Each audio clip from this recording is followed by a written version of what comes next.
पाकिस्तान में मौजूद English cricketers पर क्या पाबंदी लगी? इंग्लिश क्रिकेटर इस्लामाबाद में सिक्योरिटी एहलकारों की पेश की इजाजत के बगैर होटल से बाहर नहीं जा सकते और न उन्हें बाहर से कोई खाना मंगवाने की इजाजत है।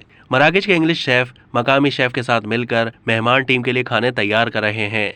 होटल में मेहमान टीम को तफरीह फराहम की गई है। वो एक दिन गोल्फ कोर्स भी जाएंगे। साथ ही होटल में ही मुख्तलिफ सरगर्मियां करने का मौका दिया जाएगा। बेन स्टोक्स अपने साथ अपनी पसंदीदा वीडियो गेम्स लाए हैं।